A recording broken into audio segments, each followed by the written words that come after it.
So hi everyone, my name is Hany Fahim. I am, as you mentioned, founder and CEO of VM Farms. So VM Farms is a managed DevOps operations company in cloud hosting. Today I'm continuing a series of talks called Tales from the Alpside. Basically these are stories and events that we come across in our day-to-day operations that we find interesting. So today this topic is called How Brazil Kept Us Up at Night. So the date was December 16th, 2015, around 8 p.m. I was at home watching another episode of Bob's Burgers. It's a great show. I love it very much. When my phone rang, and it was one of my team members. So apparently, one of our customers had gone down. They're getting a flood of alerts, and they're asking for some help. So I jumped online to begin investigation, and noticed that there was a huge overload of all their API servers. So these are the main servers that serve their application. And there was a massive spike in traffic as well. It was very unusual. So the immediate thought that came to our head was maybe this was some form of attack, some sort of DDoS attack. This particular customer was in the security and VPN space, so this is not very uncommon. So we started analyzing the traffic and trying to put the pieces together, trying to figure out patterns, to figure out what's going on and why this was spiking like this. So I picked up the phone to contact a customer, and right around that time, another customer went down. Also in the security/VPN space, which is very, very unusual. It had the same symptoms too. It was overloaded servers, big spike in traffic, and this was extremely odd because these were two different customers, two completely different stacks, but it was in the same space at the same time. So again, it was very odd, and we didn't know what was going on. So we thought maybe there was some event. So after analyzing the traffic, we realized that the vast majority of IPs were coming from Brazil. Still not convinced that it wasn't an attack, because Brazil actually has a lot of origin attacks from them. And we had to decide whether we're going to defend ourselves or did we need to scale up, because this is a critical decision to make. So I contacted each customer to find out, and we confirmed that they're seeing a large spike in traffic and in usage at the same time.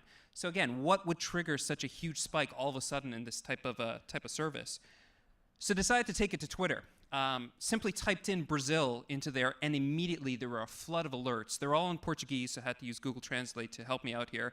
And you see all these tweets, you know, Big Brother in action in Brazil. Justice ordered the block of WhatsApp for 48 hours.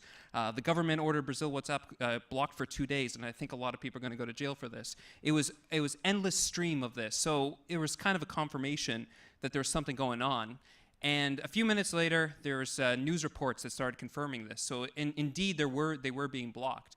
The official story was that WhatsApp refused to comply with some justice order to help them with some criminal investigation. But after you dig in a little bit more, you actually realize that it was the the Brazilian telecom companies were angry that they're losing so much market share from WhatsApp because it was free. Apparently 93% of Brazil's internet population uses WhatsApp. So doctors use it for patients, businessmen to conduct transactions, and even poor people are using cell phone service to embrace its free service over there, so not using cell phones.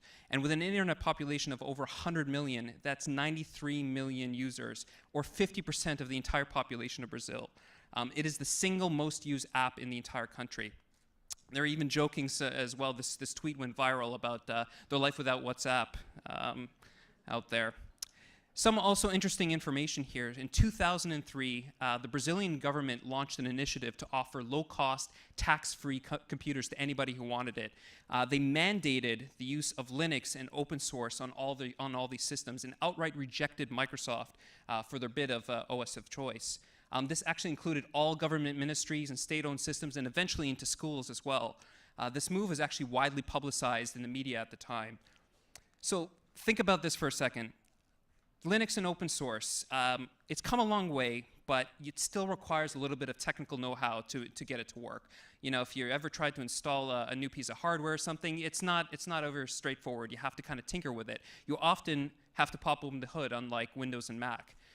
So after more than a decade of this program, the result is a highly technical population. And we've actually observed this ourselves at VM Farms. We started our outreach for hiring globally, and we always get a constant stream, a high percentage of very valid candidates from Brazil. So let's see, the government enables the people by giving them technical know-how, and then tries to block access to the single most used app in the country. No wonder there's a lot of VPN usage right at the time.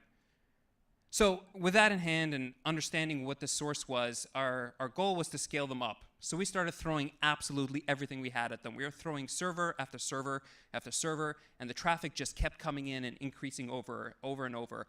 We really couldn't keep up until about midnight hit, and then things kind of plateaued. And the sites were stable again, finally, and traffic actually started to wane a little bit. So we thought that we beat the traffic, and decided to go to bed, but around 5 a.m., it started hitting again. This time, the peak was much bigger than it was before, and it was actually because Brazil was waking up, and they were obviously logging online and trying to get into the VPN service.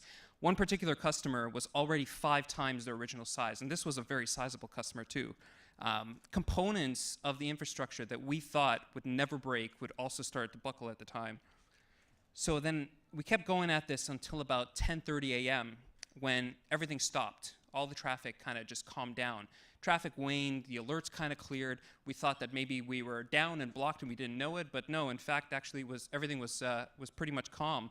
And then we realized after taking to Twitter that the ban was lifted only 12 hours into it. The Brazilian people had won. There's such an outcry about this block that they decided to lift it early because of that. So some lessons learned from this fiasco over here. Government censorship and blockades rarely work, especially when you arm your people with technical knowledge. Second one is we are way more connected than you think. Who would have thought? My team and I did not think that we would participate in helping the Brazilian people defy their government this way. And the third is Twitter is an invaluable resource for finding out what's happening right now. If it wasn't for Twitter, we probably would not have linked the two events together. We would have thought that this was probably an attack and actually started blocking some of this traffic in a way to defend ourselves. So Twitter was invaluable for helping that, and we realized that we had to scale up. Thank you very much.